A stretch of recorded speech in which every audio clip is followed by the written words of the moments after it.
Great, and we're back live at the MIT Media Lab for day 2 of DataVR, the data visualization in virtual reality workshop module of this year's independent activity period computational law course. And so for those of you online and also those of you that I know are coming a little later today and are gonna watch this, get ready for the hack, we just want to do some quick report outs of the groups that formed yesterday and kind of where we're at right now and what we're fixing to do today. And actually to contextualize that, I'll start by reporting out what I did, I suppose. So what I did yesterday after class was more or less kind of get organized, I'm going to say. And if we take a look here, oops, I've updated the syllabus, and I created a subdomain too. So you can now see everything at, what is it? Basically at computationallaw.org. So here is a link to, first of all, the scratch pad. So when we're looking to add people to teams, or if we have you know, questions or issues, go into the shared doc, and you can just kind of put your questions here, and we'll sure respond to them here. We also have like the overviews of each project here. So we have Before It's Too Late, ScatterViz, and DataVR in K-12, and I have archived all the discussion from yesterday kind of below that. The other thing that we have is a link to our unified slide deck, thanks to Hansen from the Sloan School, very organized. He said we need a unified slide deck, here it is. So those of you working on projects, just kind of slot your slides in, you know, in the slides after your project name, basically. And that way we'll be able to just run through the slides and have a single slide deck at the end of the course. If anybody wants to split off and do another project, or you have an idea, we get new people, we'll just put them into the same slide deck as well. So feel free to do that. I know there's at least one side project that's going to happen with Chris and I think we'll slip away for like 30 minutes in the middle of the day and do like a bit of an overview and a proselytation on Google Cardboard, I think. And if people are up for it, Amadeo, we might do the unconferenced conversation about what would the standards be if you want to have portals that could go between different VR environments. I got some email last night that some people might want to talk about that. So we have a couple little side things through the day as well. We'll chuck them in the slide deck. Okay, so and then we will 4:30 p.m. pizza break. Thank you, Thomson Reuters. I believe we'll have some data scientists with us from Thomson Reuters as well, and we'll find out whether people are up for doing a network graph or not. I don't know if you saw the email on that, but there may be a network graph exploration as well, and some entity extraction, roles and relationships. Oh my gosh. And so then we'll bring it all home at about 4:45 to 6 is when I'd like people to try to be ready to present your projects. And so, you know, we'll just see how many presentations we have and allocate the time, and try to make sure that we have plenty of time for conversation, questions, and, you know, kind of back and forth on each project idea, and time when we can just all talk as a group. And then bring it home at 6. And then this time, stand up and go home at 6 if you want to, even if like I'm still apparently talking and class is still going. So what this means is like it's over at 6, but it may not be done. And so like there's extra innings, which is optional, where it's just basically we're still talking. And I just think that's where people are into this. All righty. So any questions or anything about any of that? Okay, hearing none.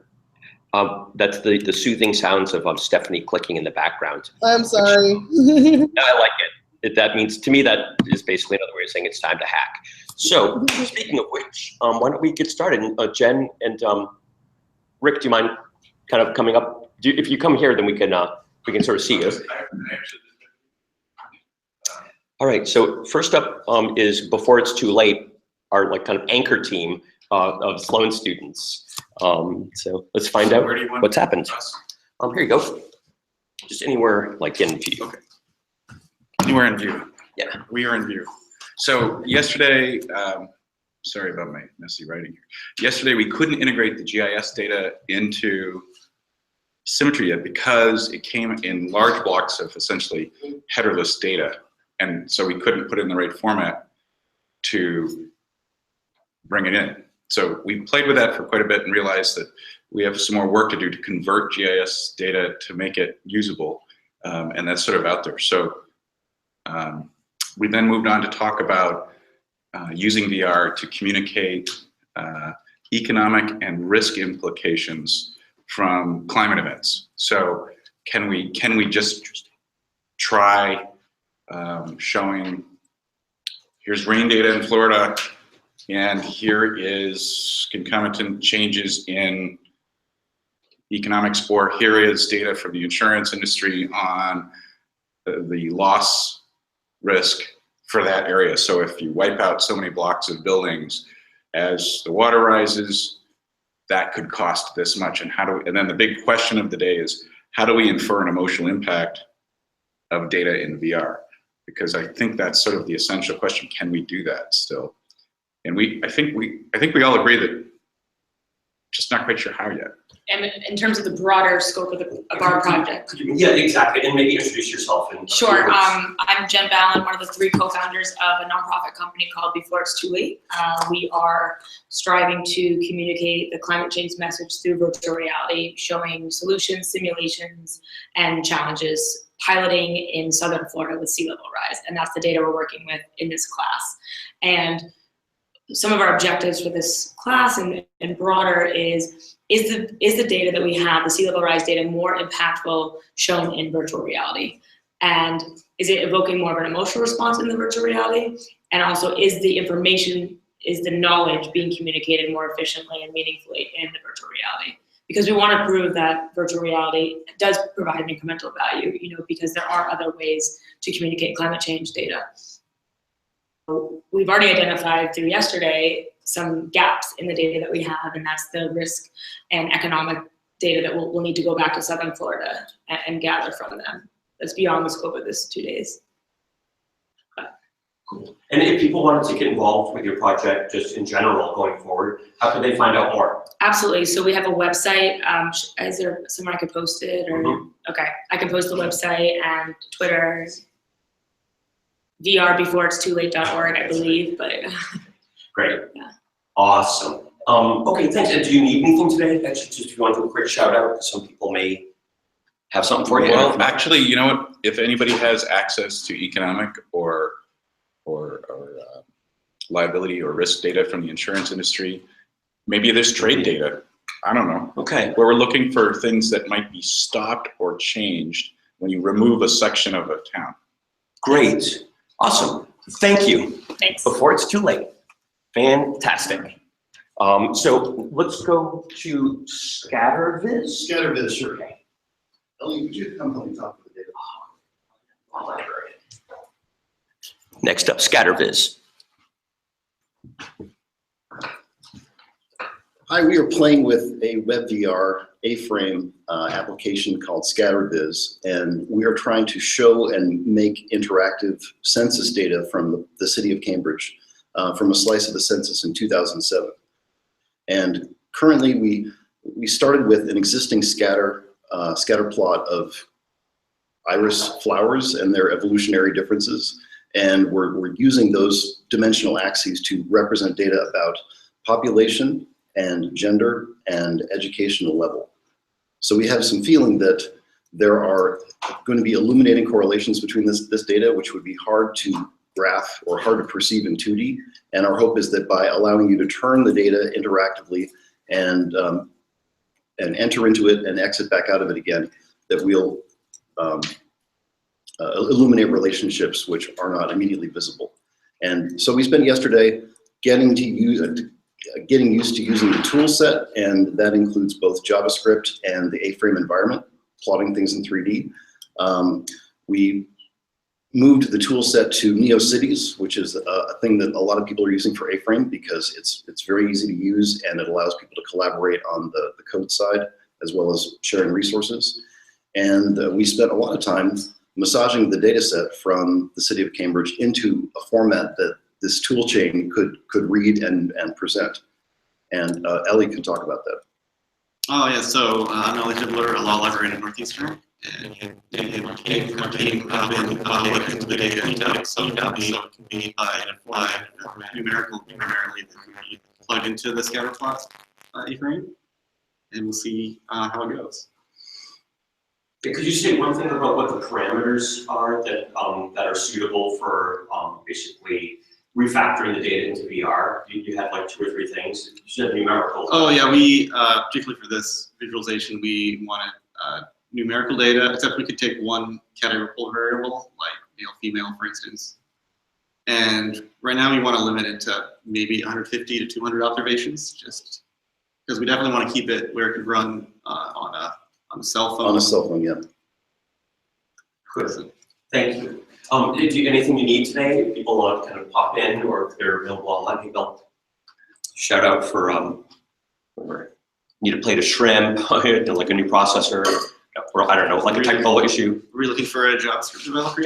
Yeah, well, I mean, there's so much that you can do in data visualization if you have someone with JavaScript programming abilities. I mean, we're getting a lot from the D3 environment. Yeah. D3 is a very sophisticated data visualization system. And it's kind of lucky for us that it happens to interact so well with A-Frame, even though D3 was designed for 2-dimensional graphic and it has a lot of built-in abilities for 2-dimensional graphic. The fact is, what it does is it spawns elements into a web page, and these elements can have any attributes. And A-Frame takes elements in a web page with declared attributes and it graphs them in 3D. So they play beautifully together.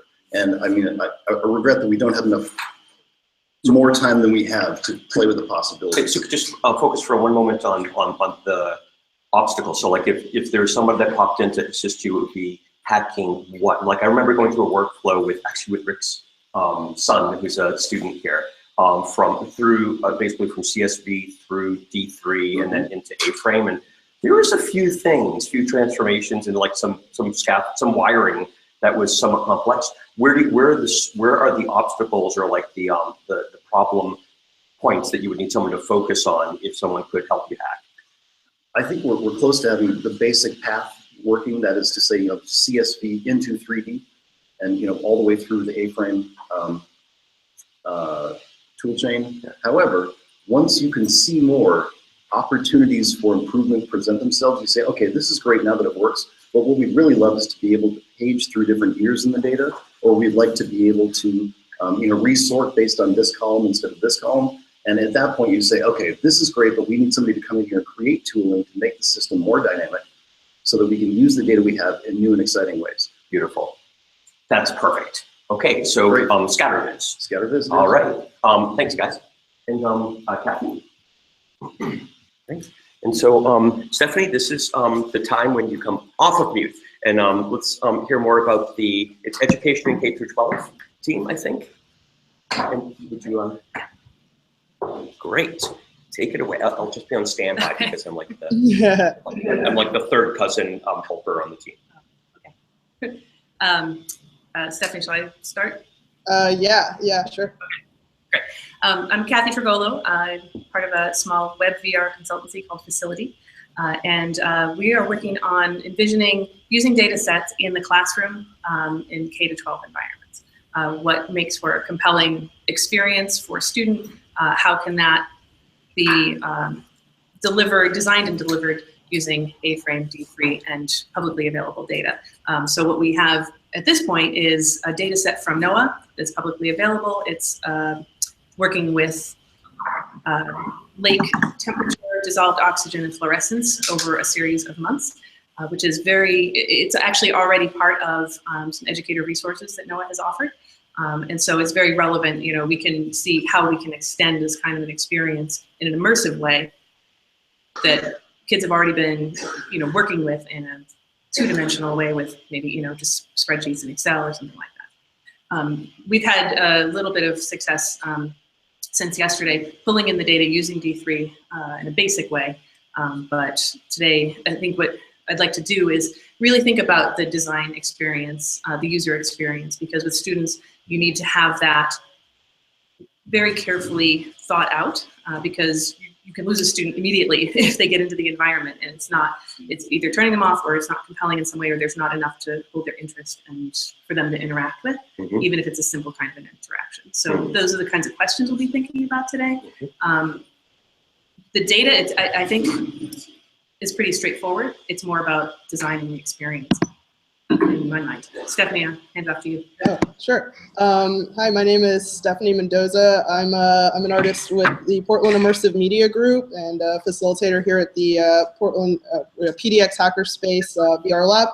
And I'm on the K-12 DataViz VR team. I have a lot of experience just teaching teenagers about virtual reality and programming and web and game design in a way that connects to them through their fandoms or through their video games or just whatever cultural level they're at the moment.